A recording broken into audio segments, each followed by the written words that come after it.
अस्सलाम वालेकुम गाइस, क्या हाल है आपके। आई होप आप सब ठीक होंगे। और आज हम ये हिस्ट्री ऑफ यूएसए के अंदर प्रेसिडेंशियल इलेक्शन को डिस्कस करेंगे।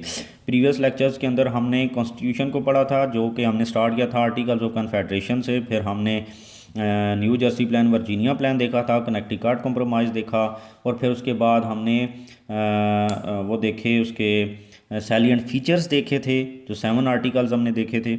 और फिर हमने checks and balance previous last जो लेक्चर था उसके अंदर डिस्कस किए थे। आज का जो हमारा टॉपिक है, अब हम स्टार्ट करने लगे हैं प्रेसिडेंशियल इलेक्शन के ऊपर। ये बड़ा इंपॉर्टेंट टॉपिक है, मैंने एमसीक्यूज़ भी लिखे हैं इसके अंदर और हर तरीके से इसको कवर किया है। होप आपको समझ आ जाए। अगर आपको मेरे लेक्चर समझ आ रहे हैं तो काइंडली मेरे चैनल को भी सब्सक्राइब कर दें, लाइक एंड शेयर भी कर दें। अच्छा, और इसके साथ साथ आप फीडबैक भी दें ताकि मुझे पता चले कि मैं, अगर मेरे समझाने में कोई इशू है या कोई मसला है तो मैं उसको ठीक कर सकूं।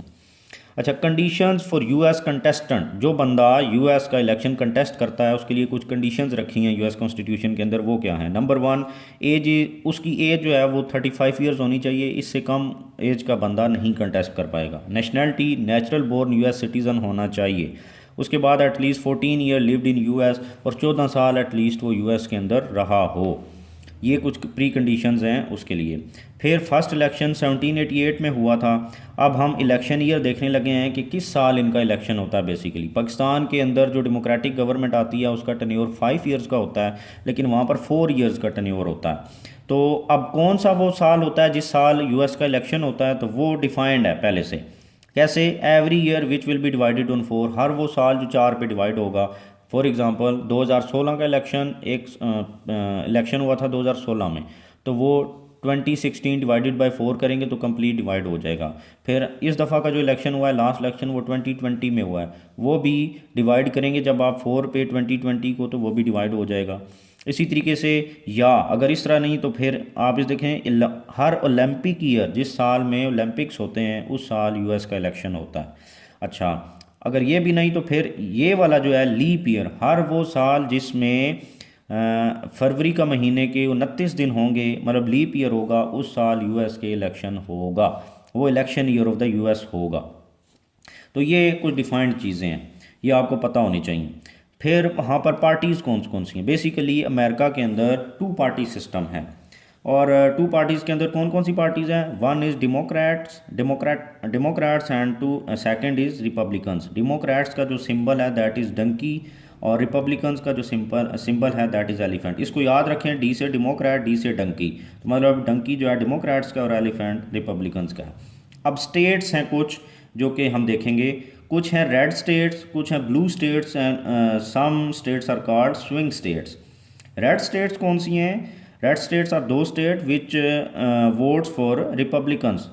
और मतलब ये स्टेट्स वो हैं जो रिपब्लिकन्स को ही हर इलेक्शन में वोट करती हैं। ब्लू स्टेट्स कौन सी हैं? जो डेमोक्रेट्स को ही इलेक्शन में वोट करती हैं। और स्विंग स्टेट्स वो हैं जो कि जिनका इनकी तरह डिफाइंड नहीं है, मतलब पहले प्री डिसाइडेड नहीं होती, ये बाद में जाकर डिसाइड करती हैं कि किस को हमें वोट करना चाहिए, कौन हमारे लिए फेवरेबल है। तो ये किसी को भी कर देती हैं किसी साल। तो ये माहौल को देखकर वोट करती हैं। या इनका किस तरह का मसला है, जैसे कि देखें सिंध के अंदर, रूरल सिंध के अंदर जो है वो पीपल्स पार्टी को ही वोट होता है। इसी तरह पंजाब में लाहौर और बाकी जो एरियाज़ हैं वो नवाज़ लीग को ही वोट करते हैं। तो इनका वो है।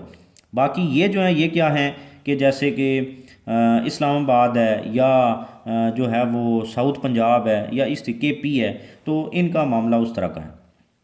अच्छा, उसके बाद अब ये तो कुछ चीज़ें थी जो मैंने आपको बताई, ऑब्जेक्टिव के पर्सपेक्टिव से इंपॉर्टेंट हैं। और अगर पूरा क्वेश्चन आ जाता है तो ये चीज़ें आप वहाँ पर डिस्क्राइब करें एक सवाल कंप्लीटली सॉल्व करने के लिए।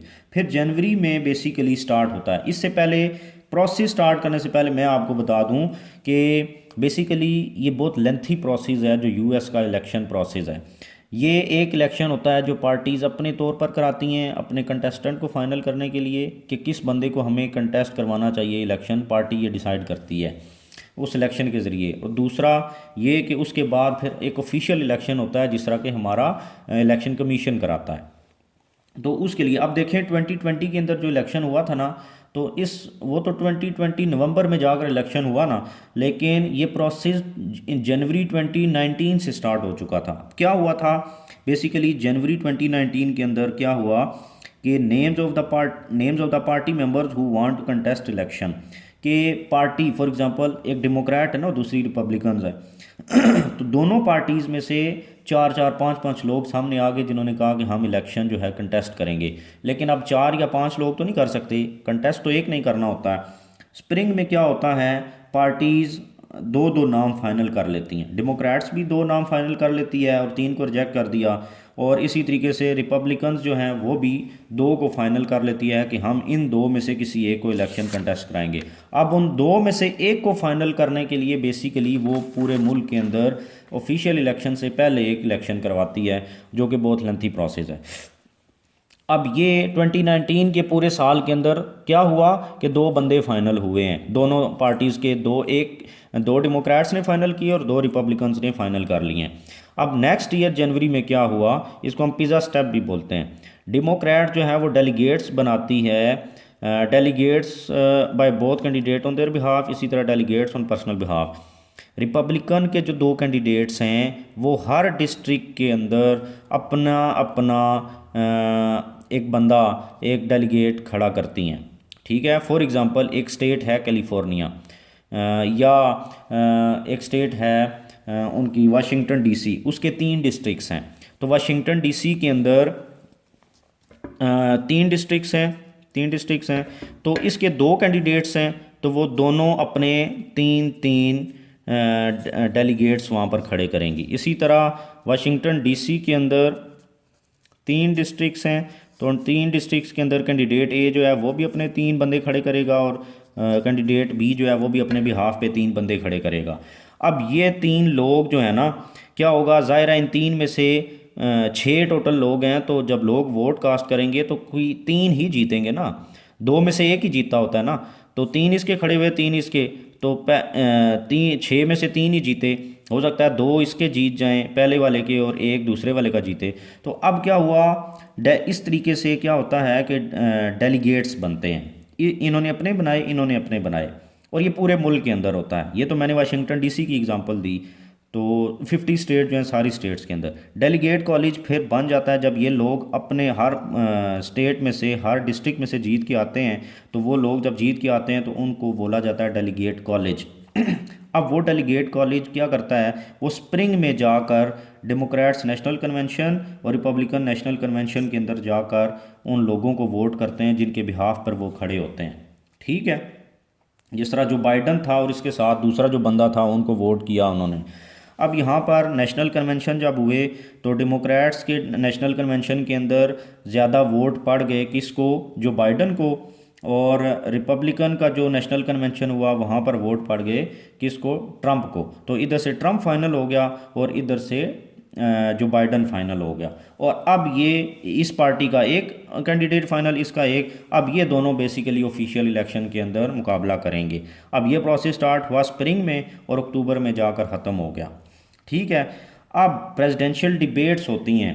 प्रेसिडेंशियल डिबेट्स क्या होती हैं, जिस तरह हमारे जलसे होते हैं इलेक्शन में, तो प्रेसिडेंशियल वहाँ पर जलसे नहीं होते बल्कि टॉप न्यूज़ चैनल जो हैं वो कंडक्ट कराते हैं डिबेट्स, और वहाँ पर लोग फिर उनसे सवाल करते हैं कि हमारे मुल्क के ये प्रॉब्लम्स हैं, we are facing these problems and how you are going to solve these problems, या जो भी उनके सवाल हों। अच्छा, ये एक प्रेसिडेंशियल डिबेट्स का भी पता चल गया। फिर और ये 3 डिबेट्स होती हैं बेसिकली, ये भी आपको पता होना चाहिए कि 3 डिबेट्स होती हैं जो कि लोग फिर उनसे सवाल करते हैं। यहाँ पर डेट ऑफ इलेक्शन कौन सी है, ये प्री डिफाइंड होती है, ये आपको पता होना चाहिए। एक डेट है पॉपुलर वोट की। पॉपुलर वोट का क्या मतलब है, जब लोग वोट करते हैं। ठीक है, लोग वोट करते हैं जो बाइडन के इलेक्टर्स को, या जो बाइडन के बिहाफ पे पूरे मुल्क में हर डिस्ट्रिक्ट में जो लोग खड़े होते हैं उनको वोट करते हैं पब्लिक जिस दिन, तो उसको हम पॉपुलर वोट बोलेंगे। तो वो क्या है, after first Monday on Tuesday November, हर लीप ईयर का जो नवंबर का महीना होता है उसमें फर्स्ट मंडे के बाद जो ट्यूसडे आता है, फर्स्ट मंडे के बाद जो ट्यूसडे आता है उसमें पॉपुलर वोट होता है। और जो इलेक्टोरल वोट होता है वो क्या होता है, first Monday after second Wednesday in December. Leap year का जो दिसंबर का महीना होता है उसमें सेकंड वेडनेसडे के बाद जो फर्स्ट मंडे आता है ना, वो बेसिकली इलेक्टोरल वोट का दिन होता है। और ये हर लीप ईयर के दिसंबर के महीने में यही होता है। अच्छा, अब हम ये देखेंगे कि इलेक्टोरल वोट की जो मैंने बात की कि ये जो इलेक्टोरल वोट है ये बेसिकली इलेक्टर है क्या, ये क्या है। बेसिकली क्या होता है कि जैसे मैंने एग्जांपल दी थी डिस्ट्रिक्ट की, वाशिंगटन डीसी की मैंने एग्जांपल दी, और वहाँ पर मैंने बताया कि 3 डिस्ट्रिक्ट्स हैं। तो 3 डिस्ट्रिक्ट्स के अंदर ट्रंप के 3 कैंडिडेट खड़े हुए और इसी तरह जो बाइडन के 3 कैंडिडेट खड़े हुए। तो ये जो 3 लोग हैं ना, इनको इलेक्टर बोलते हैं। ये जो लोग हैं इनको क्या बोला जाता है, इलेक्टर्स। तो अब इलेक्टर्स क्या हैं, स्टेट के अंदर डिस्ट्रिक्ट्स होते हैं और हर डिस्ट्रिक्ट के अंदर एक इलेक्टर खड़ा होता है। जैसे स्टेट है कैलिफोर्निया, उसके 55 डिस्ट्रिक्ट हैं, तो 55 कैंडिडेट्स वहाँ पर इलेक्टर्स होंगे।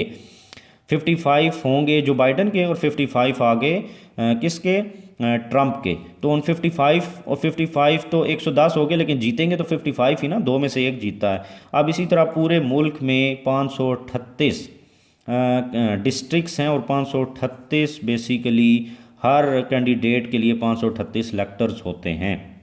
और 538 और 538 दोनों के ट्रम्प दोनों मतलब कैंडिडेट्स के लिए 538 खड़े होते हैं ना, तो जीत के 538 ही आते हैं।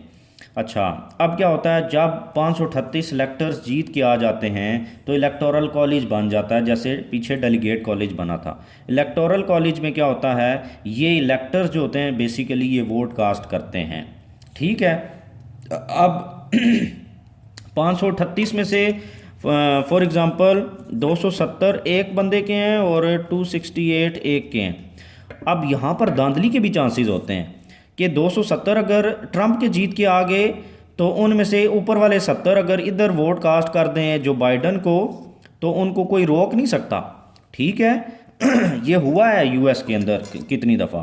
तो यहाँ पर इनके ऊपर चेक नहीं होता, ये जाकर इसी तरह वोट करते हैं एक जगह पर, जिस तरह के पब्लिक जाकर डब्बे में अपना वोट डाल देती है, ये भी इसी तरह डब्बे में जाकर अपना वोट डाल देते हैं। और फिर उसके बाद वो वोट काउंट करके साइन का एक साइन डॉक्यूमेंट होता है जो वाइट हाउस में सेंड किया जाता है, और 6 जनवरी को वाइट हाउस के अंदर वो डॉक्यूमेंट खुलता है, और जिस कैंडिडेट को भी 270 वोट्स पड़ जाएं इलेक्टोरल कॉलेज के, वो प्रेसिडेंट बन जाता है। और फिर 20 जनवरी को पोर्टस फ्लोटस क्राउन सेरेमनी होती है। पोर्टस का मतलब है president of the United States of America और first lady of the United States of America. ये लोग क्या करते हैं, ये क्या है कि ये क्राउन सेरेमनी होती है जहाँ पर वो बाकायदा तौर पर उसको प्रेसिडेंट जो है वो डिक्लेयर कर दिया जाता है। तो ये था इनका प्रेसिडेंशियल प्रोसेस, जिसको मैंने कोशिश की कि हर तरीके से एक्सप्लेन कर दूँ। आई होप आपको समझ आ जाएगी। 2-3 दफ़ा वीडियो को देखेंगे तो समझ आ जाएगी। अगर समझ आ रही है तो मेरे चैनल को भी सब्सक्राइब कर दें। Thank you.